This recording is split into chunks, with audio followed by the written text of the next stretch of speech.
Friends, Miss Walker here today. And today we're going to read another book about plants and what grows in a garden. And the title of this book is Carlos and the Squash Plant.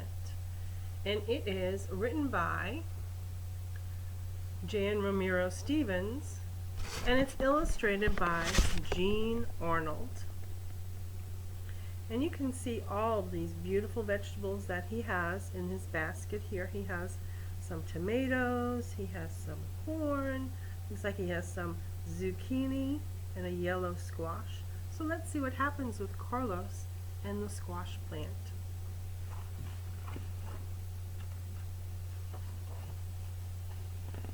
Carlos lived in the fertile Espanola Valley nestled in the mountains of northern New Mexico. His mother and father were farmers and tended to a large garden plot next to their thick-walled adobe home. And this is their thick-walled adobe home. And adobe means clay. Adobe is a type of clay. So they would have built this house by making the walls and maybe cutting out the windows and letting it get hard. And that's how they built this house, with clay. It's called adobe. And here is their garden. You see this garden right over here? They grew large green watermelons, sweet corn, juicy red tomatoes, and small green chilies, so hot they burned the roof of Carlos' mouth. But his favorite vegetable was squash, because his mother used it for making calabacitas, a spicy dish that combines the flavors of corn, squash, cheese, and green chilies. That does sound delicious.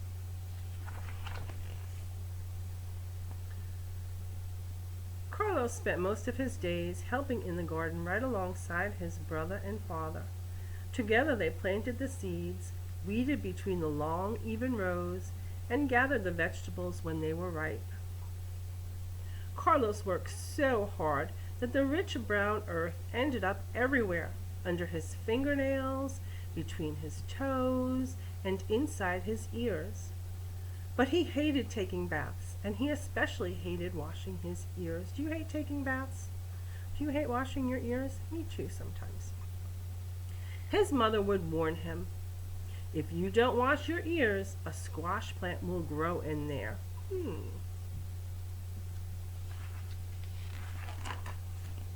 But of course, Carlos didn't believe her. One day, he had been in the garden all day and was especially dirty.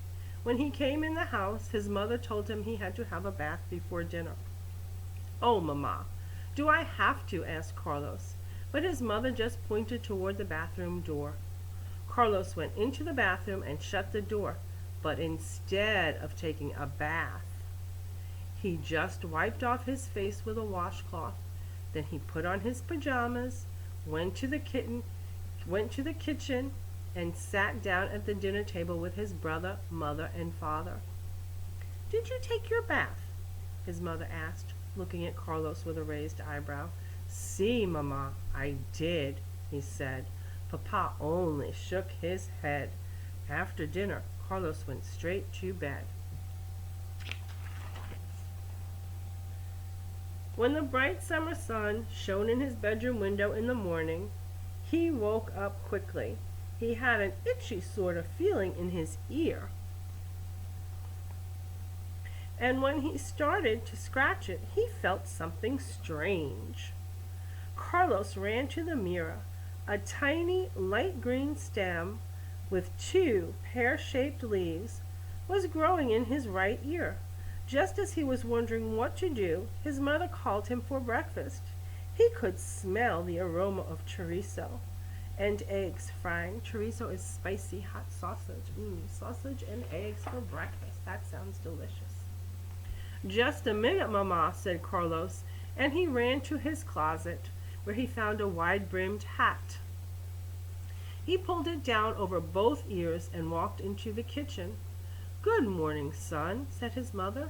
"Sit down and have your breakfast. But why are you wearing that hat?" "It's such a sunny day today, and I don't want the sun to get in my eyes," answered Carlos, and he ate his breakfast so fast he was outside before his mother could get a second look. Carlos worked outside all morning and ate his lunch sitting on a branch of a huge cottonwood tree while a thin stream of water ran beneath him. Can you see Carlos in this? Here's Carlos in the cottonwood tree, and do you see that nice cool stream running past?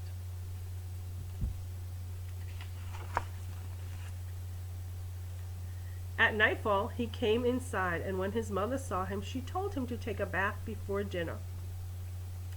"Oh, Mama, do I have to?" he asked, but Mama just pointed toward the bathroom door.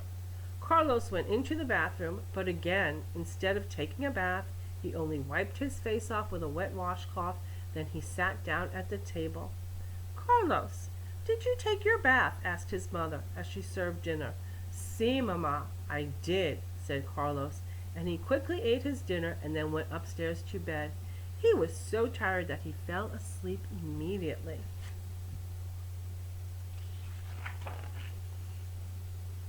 The next morning, when the sun felt warm on his face, his right ear was itching more than ever. He jumped out of bed and looked in the mirror. The green plant that had been merely a tiny shoot the day before had grown to about 4 inches. 3 more leaves had joined the first two.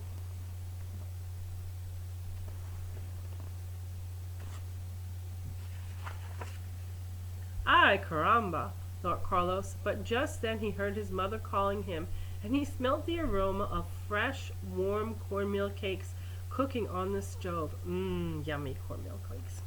Carlos ran across the hall to his brother's room and found a big hat on the highest closet shelf. He pulled it down over both ears and walked into the kitchen. "Good morning, son. Sit down for breakfast," his mother said. "But why are you wearing that big hat?" "Oh, the sun is so hot. I don't want it to get in my eyes," Carlos said, and he ate only a few bites of his breakfast and hurried outside.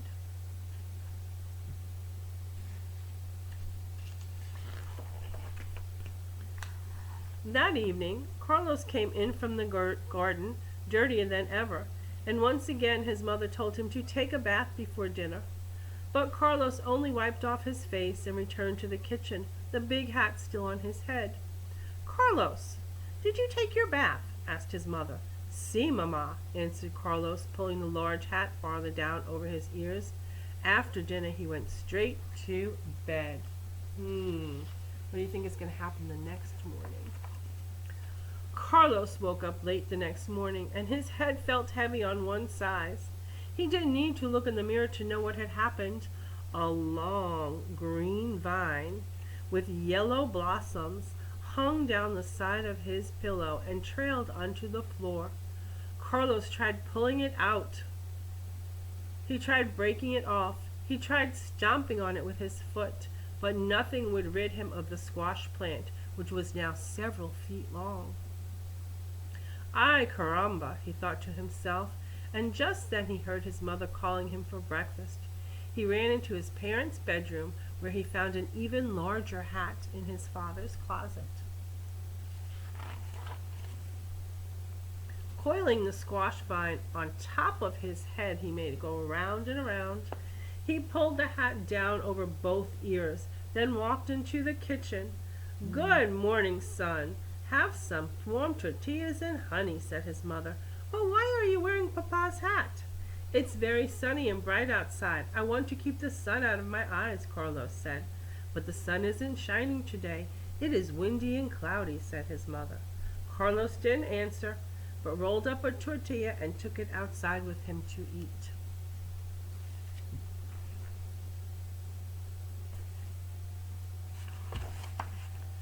Sure enough, the weather was breezy and cool. Tumbleweeds blew down the road, and Carlos had to hold onto his hat with one hand while he weeded the garden with the other. Just as it was getting dark, Carlos let go of the hat for just a moment, and a gust of wind carried it down the road. At the same time, Carlos heard his mother calling him inside. Carlos covered his head with his arms and before Mama could even ask him to take a bath, he had filled up the tub with water. Desperately, he began scrubbing his left ear. At the same time, he felt a tingly, itchy sensation in the other ear. And amazingly, the squash plant began to shrink. The more he scrubbed, the smaller it became, until finally the vine had completely disappeared. Carlos dried himself off, put on his pajamas, and walked out to the kitchen where he sat down for dinner. Mama, I have finished my bath, and I even remembered to wash my ears. You are a good boy, and for you I have cooked your favorite dish. Calabacitas, his mother said, and as she put the steaming plate down in front of him, she winked at Papa, who pretended not to notice. The end. I liked that book. That was a very nice book. Wasn't that a nice book? Give me a thumbs up if you liked that book. So I want you to think about what happened with Carlos in this story. What can you tell me about Carlos? Tell me one thing that we learned about Carlos in this story. That's right. He liked to help his family in the garden. Think of another thing. Can you tell me one more thing about Carlos? Yes, he did not like baths, but he sure learned to like them, didn't he? So what I want you to do now is think about what happened in this book in order, and then I want you to go and tell somebody. Tell a friend, tell your brother or your sister, tell your parent what this book was about and how it happened. And until next time, give yourself a hug. I'll see y'all soon.